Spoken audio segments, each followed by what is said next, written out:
Perencanaan dan Penarikan Sumber Daya Manusia oleh kelompok 3 kelas Manajemen Sumber Daya Manusia A, Agribisnis UNS 2019.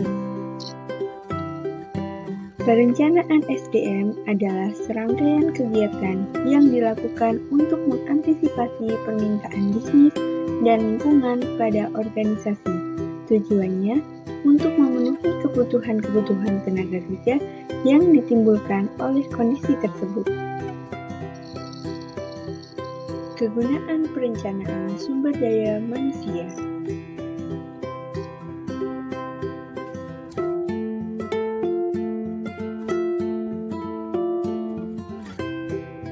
Penarikan rekrutmen SDM adalah proses pencarian dan pemikatan para calon karyawan atau pelamar yang mampu untuk melamar sebagai karyawan.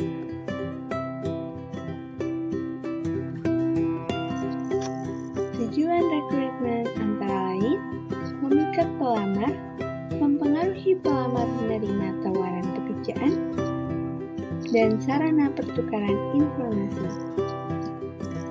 Terdapat dua sumber utama penarikan tenaga kerja, yaitu sumber internal dan sumber eksternal.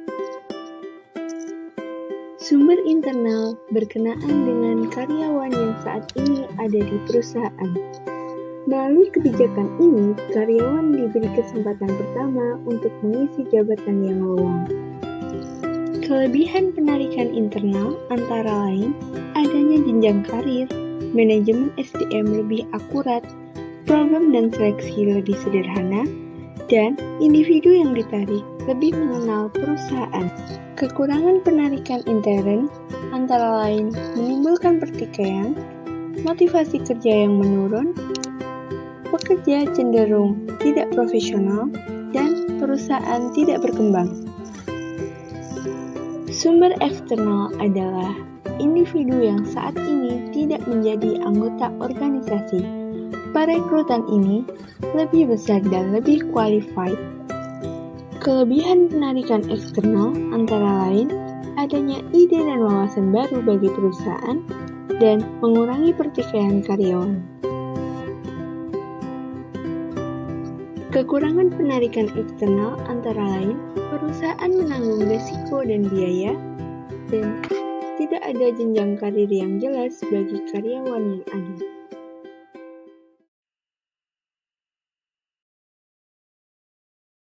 Proses penarikan SDM antara lain membuat rencana untuk merekrut, penyusunan strategi untuk merekrut, mencari pelamar kerja, menyisihkan pelamar yang tidak cocok, 5. Mempertahankan kumpulan pelamar. Kemudian, teknik penarikan sumber daya manusia.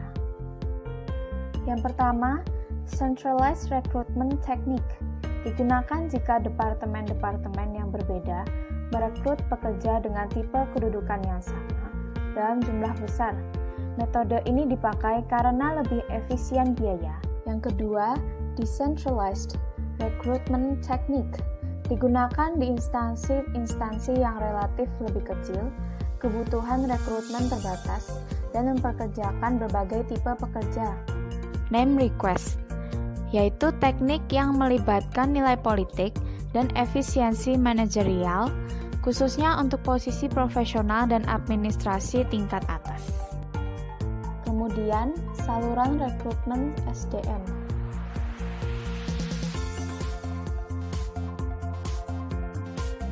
Yang pertama adalah walk, interview, kemudian rekomendasi dari karyawan, pengiklanan, agen-agen penempatan TK atau tenaga kerja, lembaga-lembaga pendidikan, yang terakhir organisasi-organisasi karyawan. Kemudian yang ketujuh ada leasing atau penyewaan, nepotisme, asosiasi-asosiasi profesional, kemudian operasi-operasi militer, yang terakhir ada open house.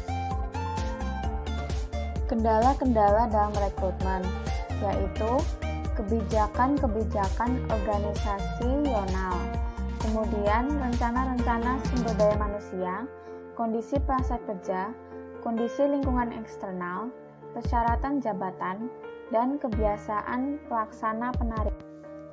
Sekian dan terima kasih.